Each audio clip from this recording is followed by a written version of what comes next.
যে দুনিয়াতে যে ব্যক্তি শয়তান মানুষ শয়তান, তার সাথে জিন শয়তানের যোগাযোগ থাকে। বিশ্বাস করেন না? দুনিয়াতে যে ব্যক্তি মানুষ শয়তান, তার সাথে জিন শয়তানের যোগাযোগ থাকে।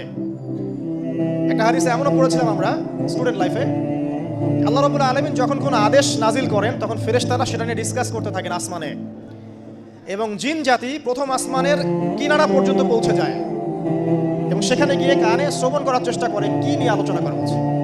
যদি কোনো একটা সংবাদ তাদের কান পর্যন্ত চলে আসে, তাদেরকে বিতাড়িত করার জন্য আল্লাহ রাব্বুল আলামিন উল্কাপিণ্ড ছুড়েন।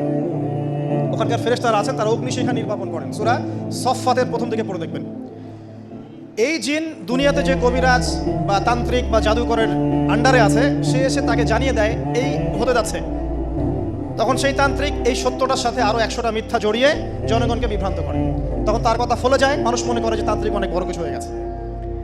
তো এগুলো সবই ফিতনা। যাই হোক, এই জিনের ব্যাখ্যা কিন্তু আমরা করতে পারছি না বিজ্ঞান দিয়ে। নবী করিম সাল্লাল্লাহু আলাইহি ওয়াসাল্লাম বলেছেন, এক শ্রেণীর স্পেশাল ফেরেশতা আছেন যারা দরুদগুলোকে সংরক্ষণ করেন।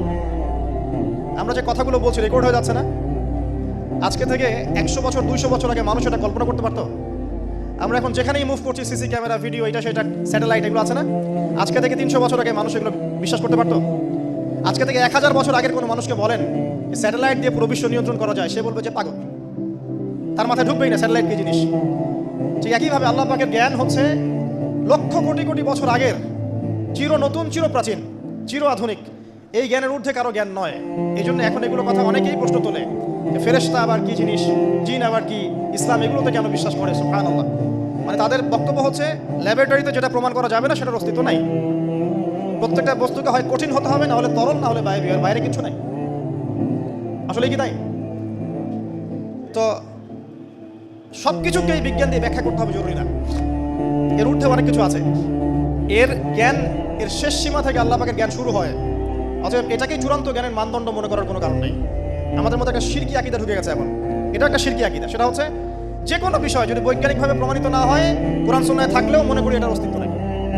এটা আমাদের সাইকোলজিক্যাল সমস্যা, এখন এই জেনারেশনের বেশি সমস্যা।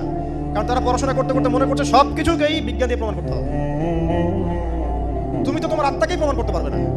একটা মানুষ হাঁটছে রাস্তা দিয়ে, পড়ে গেল, ডেড। এরকম হচ্ছে না? তাহলে কি এমন ছিল তার দেহের মধ্যে, বের হয়ে চলে গেল, সে ডেড? বলবো হৃদযন্ত্রের ক্রিয়া বন্ধ হয়ে মারা গেছে। তা ক্রিয়াটা বন্ধ হলো কিভাবে? কে হুকুম করলো? কার আদেশে বন্ধ হলো? কে নিয়ে গেল আত্মাটা?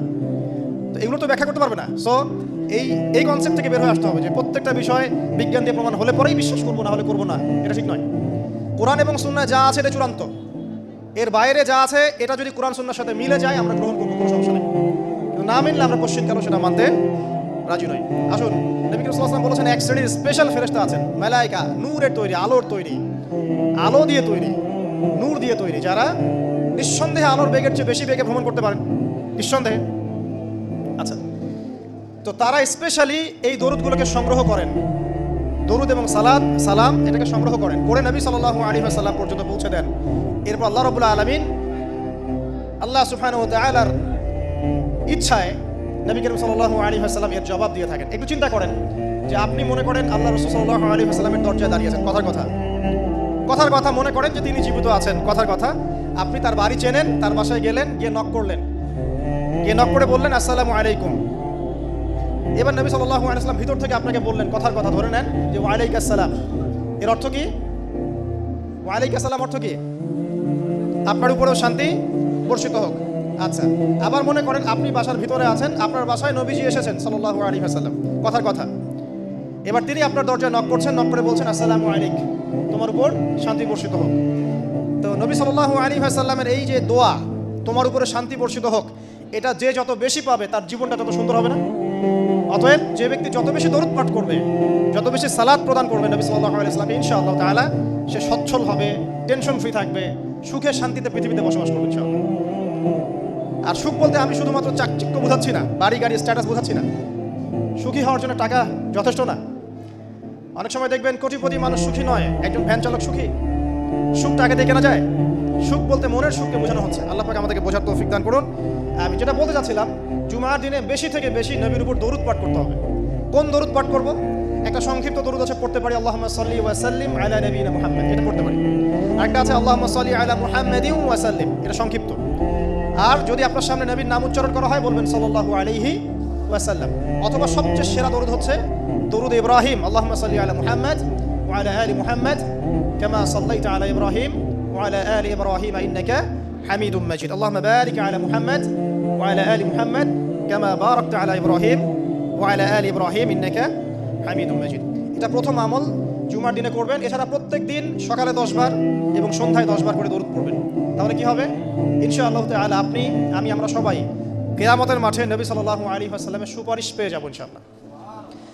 সুপারিশ সম্পর্কে একটা হাদিস শুনিয়ে দেই, যথেষ্ট হবে ইনশাআল্লাহ। নবী সাল্লাল্লাহু আলাইহি ওয়াসাল্লাম বলেছেন, আমার উম্মতের যে ব্যক্তি, যে কোনো ব্যক্তি, নারী পুরুষ, সাদা কালো, বাঙালি পাকিস্তানি আফগান সিরিয়ান, যেখানকার মানুষ হোক না কেন, যে কোনো ব্যক্তি, সে যদি শিরক না করে মারা যায়, আল্লাহর সাথে শিরক করে নাই, এই অবস্থায় মারা গেছে, নবী সাল্লাল্লাহু আলাইহি ওয়াসাল্লামের সুপারিশ তার উপর ওয়াজিব হবে ইনশাআল্লাহ। ইনশাআল্লাহ সে জান্নাতে যাবে যদি শিরক না করে মারা যায়। অন্য যে কোনো পাপ আল্লাহ যাকে ইচ্ছা মাফ করতে পারেন। আল্লাহ পাক আমাদেরকে শিরক মুক্ত আমল করার তৌফিক এনায়েত করুন, আমিন। জুমার দিনের দ্বিতীয় আমল হচ্ছে আপনাকে সূরা কাহফ তেলাওয়াত করতে হবে। এটা খুবই ইম্পর্টেন্ট একটা আমল। জুমার দিনে সূরা কাহফ অবশ্যই তেলাওয়াত করবেন। যদি পুরোটা তেলাওয়াত করতে নাও পারেন, কমপক্ষে প্রথম 10 আয়াত, শেষের 10 আয়াত তেলাওয়াত করবেন। ফজিলত, এই যুগে বসবাস করে যে ব্যক্তি মনে করে যে আমি ফিতনামুক্ত একটা পরিবেশে বসবাস করছি, এর যে অন্ধ ব্যক্তি পৃথিবীতে আর কেউ নাই। আপনি আল্লাহর নূর দিয়ে দেখেন, আপনি দেখবেন প্রতিটা সেক্টরই ফিতনা, প্রতিটা সেক্টর, হোক সেটা কালচার, হোক সেটা এডুকেশন, হোক সেটা ইকোনমি, পলিটিক্স, ওয়ার্ল্ড অ্যাফেয়ার্স, পরিবার, যে কোনো জায়গায় দেখবেন ফিতনা, প্রত্যেকটা জায়গায় ফিতনা। তো এই ফিতনার যুগে বসবাস করে যদি আমরা নিরাপদ থাকতে চাই, তাহলে সূরা কাহফ তেলাওয়াত করতে হবে, কমপক্ষে প্রথম 10 আয়াত এবং শেষ 10 আয়াত। আল্লাহ পাক তৌফিক এনায়েত করুন, আমিন। আরেকটা আমল বলবো জুমার দিনে, সেটা হলো যে জুমার দিনে বেশি বেশি দোয়া করবেন আল্লাহর কাছে, কারণ এই দিনে দুইটা সময় আছে, এই সময় দোয়া কবুল হয়ে যাবে ইনশাআল্লাহ তাআলা।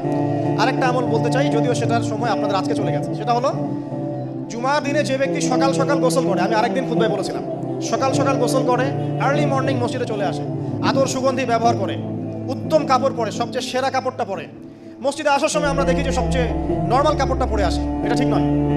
আমরা এখানে আল্লাহর সাথে সাক্ষাৎ করতে এসেছি। আপনাকে যদি আপনার গার্লফ্রেন্ড এখনই ডাকে কফি হাউসে, আপনি সবচেয়ে সেরা পোশাকটা পরে যাবেন, তাই না ভাই? তার মানে যাওয়ার অভ্যাস আছে। বা কোনো বিশেষ ব্যক্তি যদি আপনাকে ডাকে, এমপি হোক, মন্ত্রী হোক, বা কোনো ব্যারিস্টার, কোনো স্যার, কোনো জজ, আপনাকে একটা কনভারসেশনের জন্য ডাকলো, আপনি সবচেয়ে সেরা পোশাকটা পরে যাবেন, তাই না? আপনার সামর্থ্য অনুযায়ী সবচেয়ে সেরা পোশাক পরতে হয় মসজিদে আসার সময়। খুযু যিনাতাকুম ইনদা কুল্লি মসজিদ, আল্লাহ পাক বলেছেন প্রত্যেকবার যখন মসজিদে আসবে তখন সেরা পোশাকটা পরে আসবে। জুমার দিনে সবচেয়ে উত্তম পোশাক পরে আসবেন। আসার পর সকাল সকাল গোসল করে, সুগন্ধি ব্যবহার করে, পায়ে হেঁটে যে ব্যক্তি আসে এবং ইমামের এই যে কাছাকাছি বসে, ইমামের কাছাকাছি বসার পরে খুতবা মনোযোগের সাথে শ্রবণ করে এবং খুতবার মাঝখানে কোনো কথা বলে না, কাউকে ডিস্টার্ব করে না।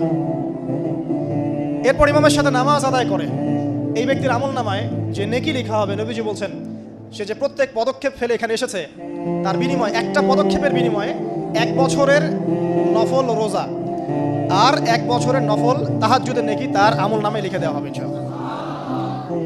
এই কাজগুলো আমরা জুমার দিন খুব সহজেই করতে পারি। আল্লাহ পাক আমাদের জুমাকে মূল্যায়ন করার তৌফিক দান করুন। আর দেখবেন আমরা জুমাটাকে উপলব্ধি করি কিভাবে, এনজয় করি কিভাবে। এই দিনে বিয়ের অনুষ্ঠান, এই দিনে পার্টি, এই দিনে ডিজে, এই দিনে অমুক, এই দিনে সাউন্ড বক্স বাজতেছে, এই দিনে পিকনিক, এই দিনে বনভোজন। জুমার দিনের ফজিলতটা যে অনেক বেশি, এটা শয়তান আপনাকে দুনিয়ার চাকচিক্য দিয়ে ভুলিয়ে দিয়েছে।